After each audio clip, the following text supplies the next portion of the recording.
Patrick White was born a Londoner in Knightsbridge in May 1912. Although resident in Sydney by the time he was 6 months old, by the age of 27, when he published his first and well-received novel, he would have lived nearly half of his life in England. By 1939, the author of Happy Valley had been a boarder of a New South Wales Highland school, had been transported with all its associated imagery to an English boarding school, had jackarooed on family farms in New South Wales, had read German and French at Cambridge, had toured Europe and Scandinavia with his parents, travelled to New York to seek an agent, rushed to completion the disappeared second novel, The Living and the Dead, and was back in his bedsit in time for the London Blitz. His war years were spent largely in Northern Africa, dodging snipers, reading Dickens during interminable stays of activity, and as an RAF intelligence officer, rifling the pockets of enemy corpses on desert battlefields. It was there, not on the battlefields, but in Egypt in 1941, that White would meet his life's love, Manoli Lascaris.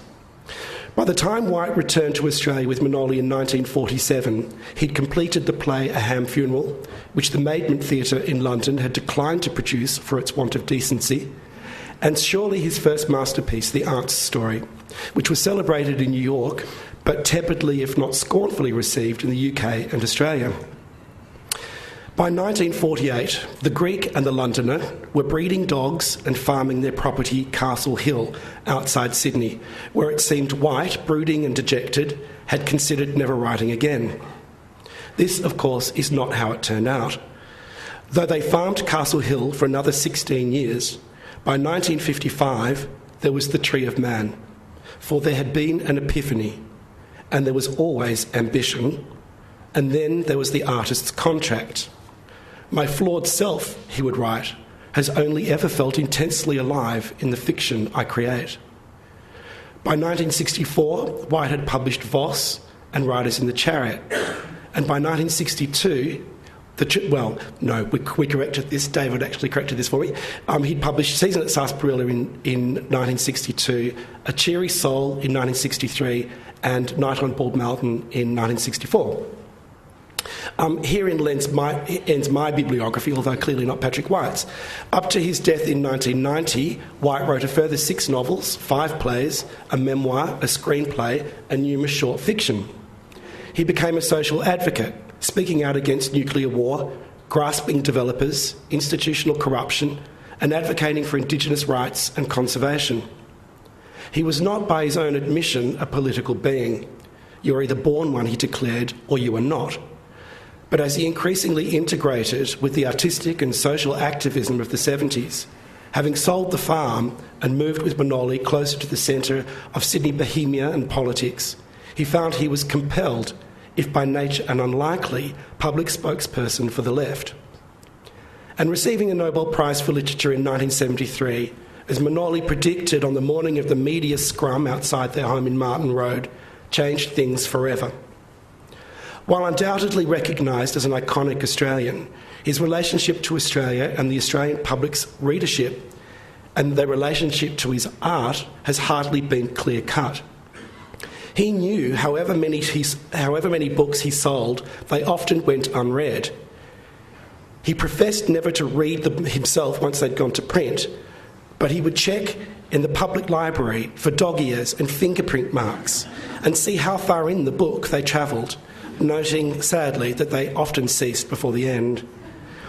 In an unforgettable passage in his 1958 essay, The Prodigal Son, in answer to the question why he remained resident in Australia when so many artists had fled, White wrote, "In all directions stretched the great Australian emptiness, in which the mind is the least of possessions, in which the rich man is the important man, in which the schoolmaster and the journalist rule what intellectual roost there is, in which beautiful youths and girls stare at life through blind blue eyes, in which teeth fall like autumn leaves. The buttocks of cars grow hourly glacier. Food means steak and cake. Muscles prevail, and the march of material ugliness does not raise a quiver from the average nerves." Nothing's changed. It was the exaltation of the average that made me panic. White chose to face off what he felt was the dreary, ugly and monotonous life of 50s Australia through insisting there must be a poetry hidden in it which gave it purpose. Speaking of the Parkers in The Tree of Man, he wrote, "I wanted to discover the extraordinary behind the ordinary, the mystery and the poetry which alone could make bearable the lives of such people, and, incidentally, my own since my return." What repeatedly dramatises the poetry in White's work is the landscape, the elemental, and the suburban, the rambunctious minutiae of ordinary life, and of course, satire. In White's plays, those often hilarious vaudevillian worlds of fun poking at respectability, at small souls in epic battles with heightened desires, that Australian emptiness beats with shattered hearts. However characters may appear dressed as stereotypes, White cares for them inordinately. To paraphrase Neil Armfield, in his characters' battles between the spirit and the body, the good and the evil, their search is for humility. As the dangerous Roy says in The Season at Sarsaparilla, you can't shed your own skin, no matter how much it itches.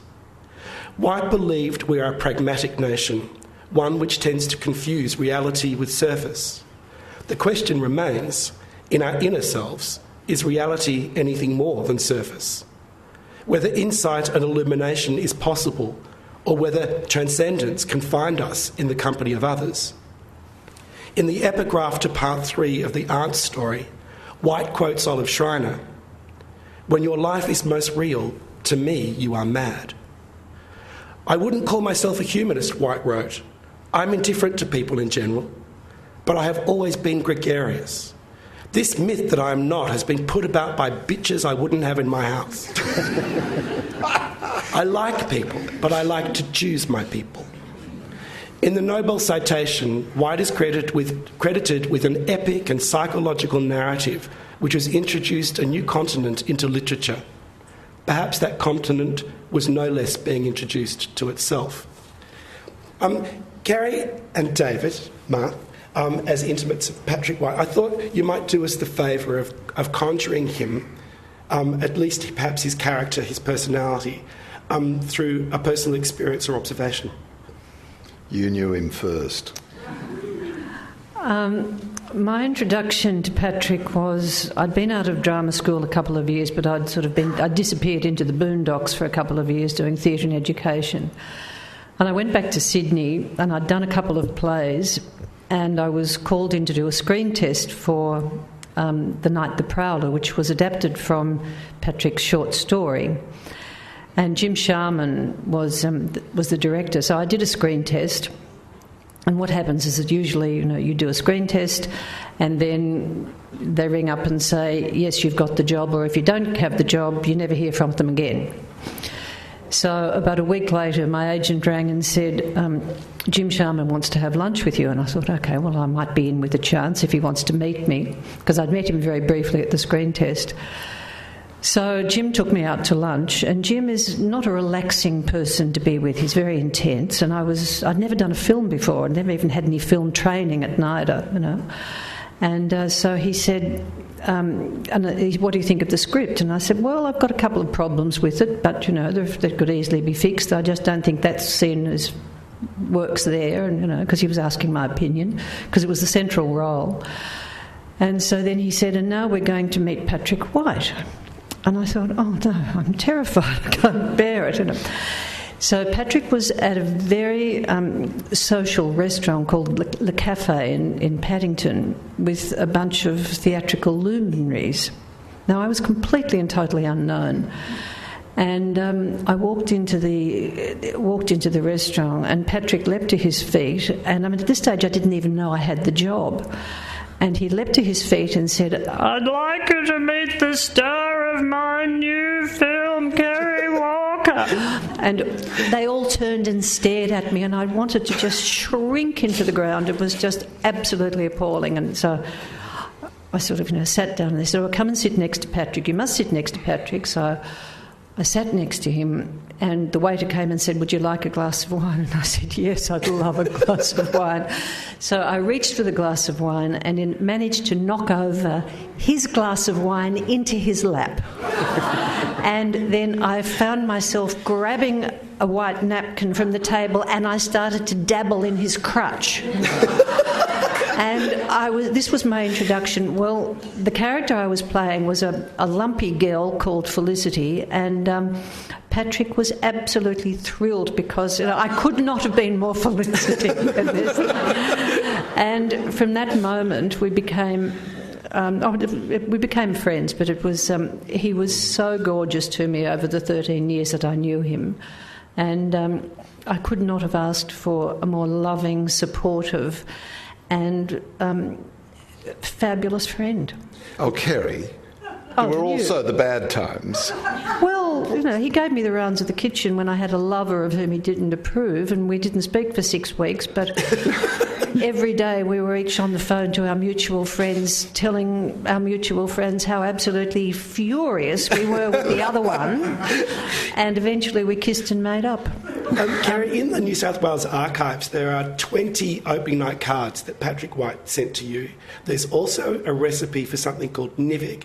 But the thing that really caught my eye was a recipe for an Hungarian dish called hangover soup. Hangover soup, that's right, yes, because he wanted, because he said that he always had hangovers, and this was very, very good for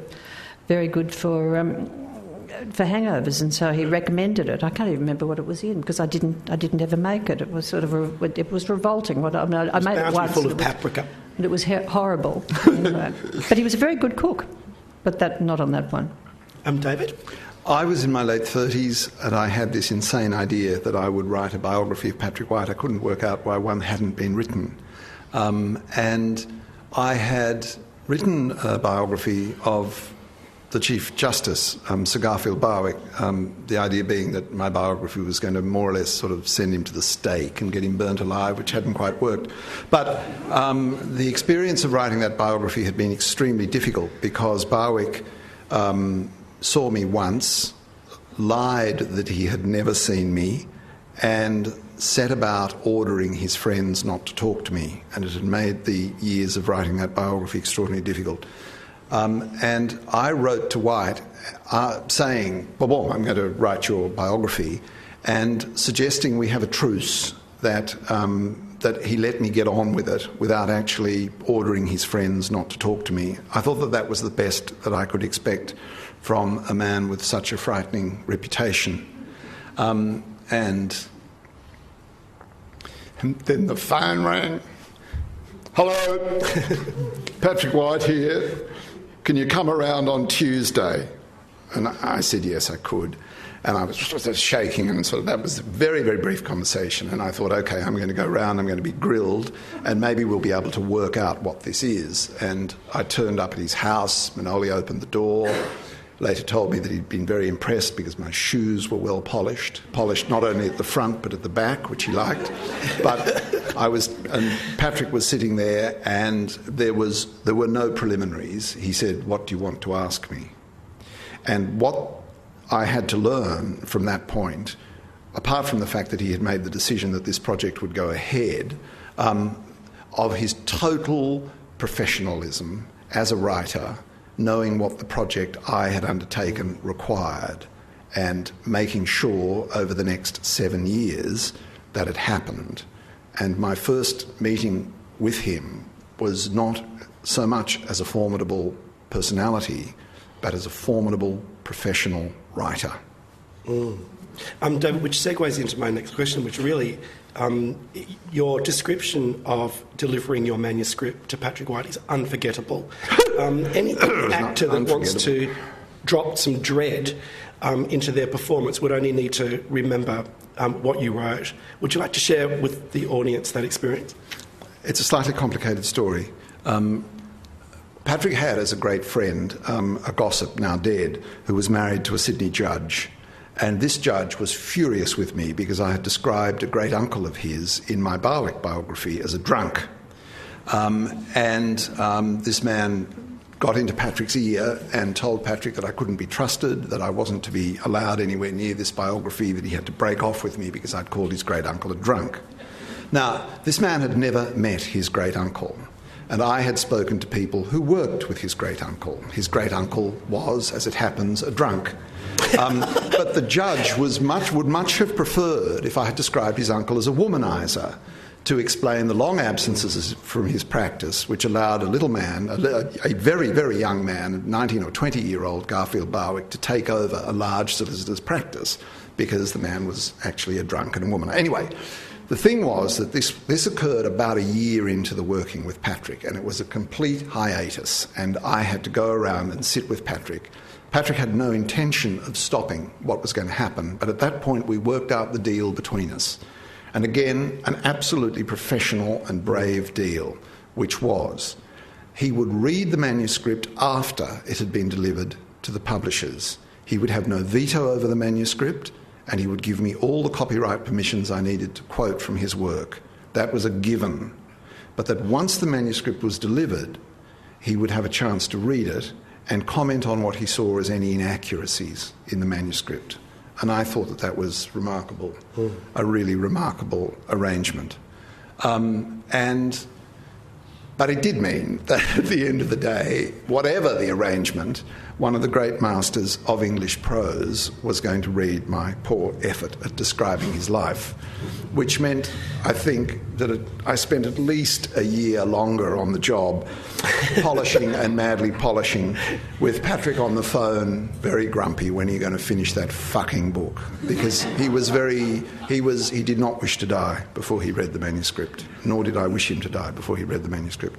Anyway, the time eventually came, and I dropped off the manuscript and to the publishers in North Sydney, and then I drove over to Centennial Park, and I had this very fat manuscript bound into 3 volumes, and I gave them to him, and he said to me, no, that's right. He read the first paragraph, which is a description of his mother, and he looked up and he said, "You wouldn't want to have that said about you." And then he said to me, the most wonderful thing, he said, "I don't care what people think." And that was that. Nothing more was said. I ran away at that point. I went to Cape York, as far away as I could possibly get. And then I came back to Sydney and waited, and it was Kerry who rang and said he's read it.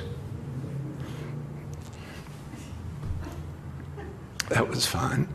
And then he rang and he said certain things which are just private between us. And then he said, "But we've work to do." And I said, "Oh," and he said, yes, there's work to do. I want you to come around."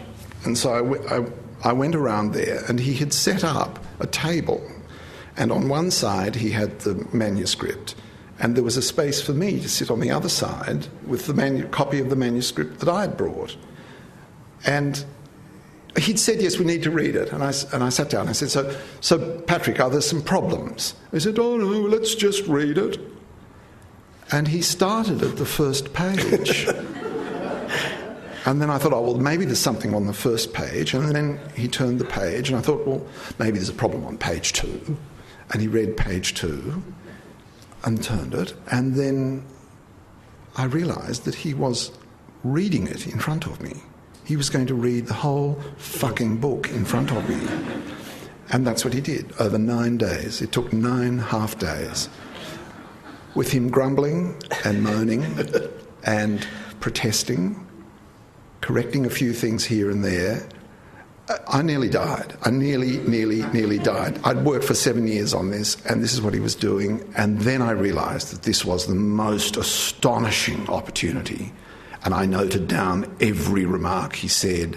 I was reading it again in front of him. I was seeing stylistic difficulties. I was making changes. I was asking him questions. I got some final, extremely important confessions out of him during that session.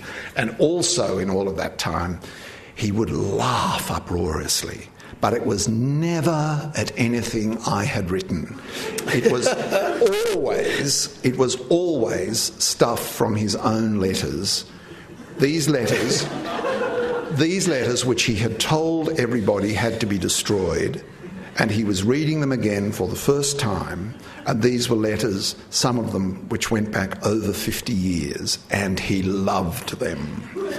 And he was roaring with laughter at them. But he tortured me for 9 days. And so, David, the difference between the letters which you edited is, of course, that he was deceased by then. So what responsibilities or protocols or did you miss the fact that you didn't have him to actually go through that process with? Well, the accuracy of the text didn't matter then, because the text were his letters and my footnotes. Of course, the accuracy of them mattered. But it was a very different process because, I'd been through Hellfire Pass with the biography, and then I knew the letters intimately. And the problem with the letters was bringing down of. You could have had 2 fat volumes of letters, and the problem with the letters was bringing them down. But there was also this strange sense of Patrick White, by this time dead, and therefore you were on your own. And it was at times it felt a little bit like kind of owning the material in a very inappropriate way. But you just had to keep reminding, you're on your own now. You've got to remember what he taught you, remember what you know, and work on that. But it was a very, very different process. One of the things that during that 9 days that you have to remember that he was so old and so sick he could scarcely breathe. He was coughing. I mean, his bones had crumbled. He was in constant pain because he had 3 vertebrae and his back had kind of just collapsed. And the strength of will that he had, to sit there for 9 days was just extraordinary. Professionalism in a way, but he was punishing me. I mean, it was the most spectacular punishment devisable. And he finished the process, and he died a few weeks later. So it was his last work in a way. It was his monumental effort. Yeah. David Musgrave, I noticed a few incidental synchronicities when I was kind of looking you up. That both you and Patrick White claimed that you would have been cooks if you weren't writers. That you both published very significant works on April Fool's Day, which I think is gay. Yeah. That was my publisher. His being his self-portrait and yours being your novel Glissando. And you both describe in almost identical phrases the movement from first draft of a work to second draft of a work as being the movement from fictional implausibility to fictional plausibility. What seems less of an accident is that your current novel Glissando is literally haunted, if not peopled, populated by characters from the novel Voss. So I wanted to ask you to tell us why. What does it mean to do it? And is it an homage or is it something else? It's really a parody, but parody meant in the nicest possible way, that it's actually a really deep compliment to a book that I love by an author that I love. It was written so long ago now that I find it difficult to remember why I chose Voss. But I think it was because I was teaching at Sydney University and I had to teach the book, and I was sort of... I was rereading it and wondering, what the hell am I going to say? And I just talked to a friend of mine about it, and he said, well, it's ridiculous. It's camp. It's phantasmagoric. And then I realised that suddenly opened up a whole way of looking at the work as being... I don't want to demean it by saying silly, but there's a silliness there, a very deeply serious silliness. And that's what engaged me. My my scholarly work was also concerned with satire, with Menippean satire, which is this particular form. When I finished my doctorate, I pretty much started writing the book straight away, and in the meantime I'd reread Voss about 6 or 7 times. And it probably started with one idea, which is something I can explain intuitively but not logically, which is that parodies precede the works they parody. And so I set about writing the work which Patrick White would have had to have parodied in order to write plots. So that's the genesis of the idea. No wonder you write about Beckett as well. I'm not going to do that. So, but tell us about the style. I mean, yours is a very rambunctious novel. It's very enjoyable, where the most important thing in the world is theatre and theatre criticism, which made me laugh a lot. Not that it's not, Kerry, but it's rarely acknowledged as that in the bigger wide world.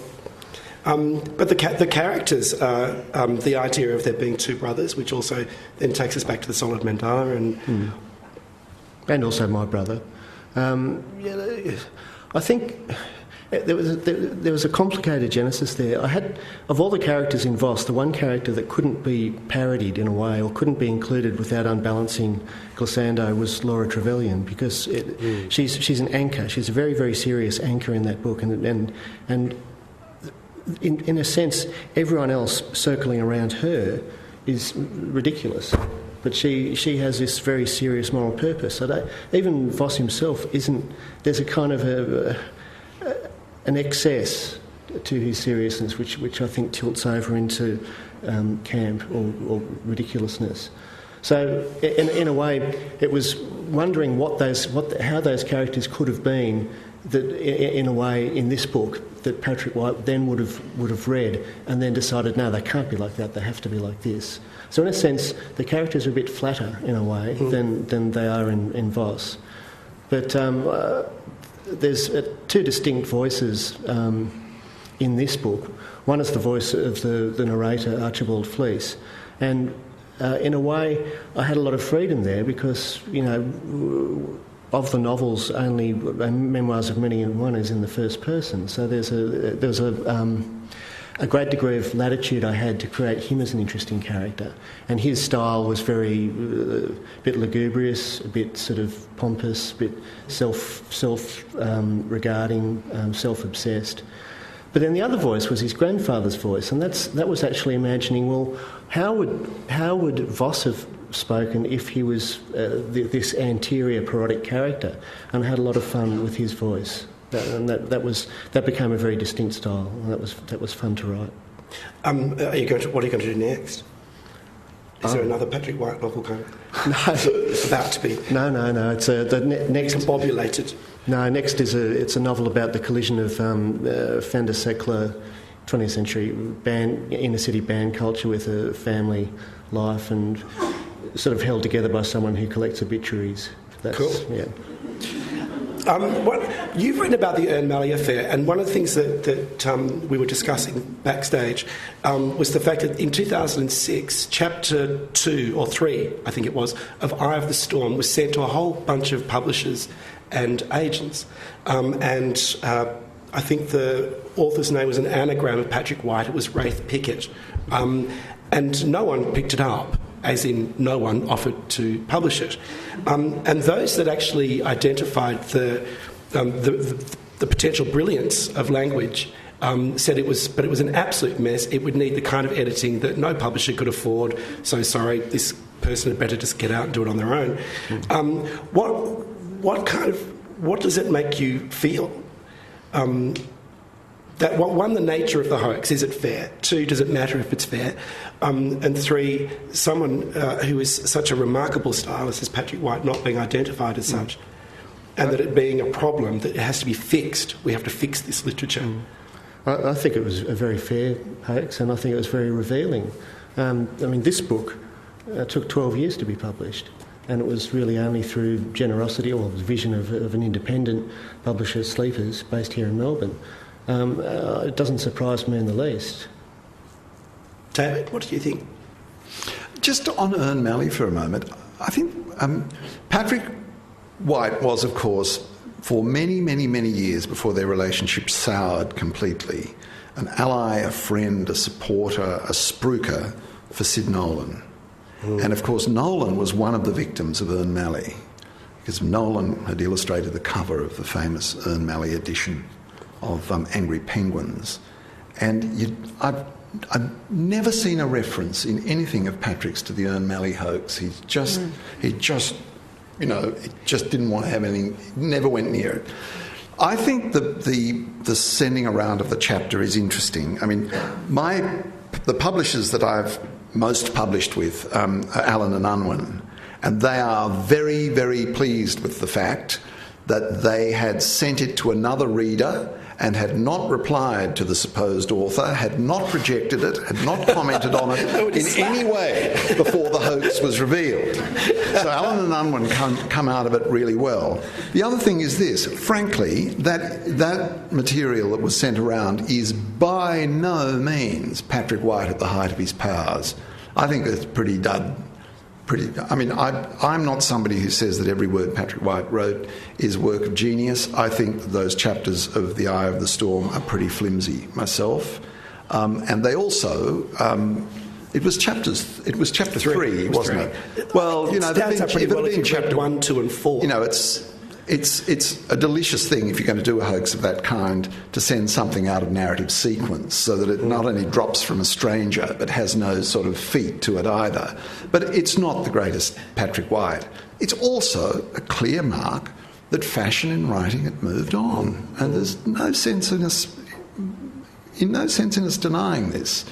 In many ways, Patrick White's writing in those years, and The Eye of the Storm is a novel from the early 70s, I think.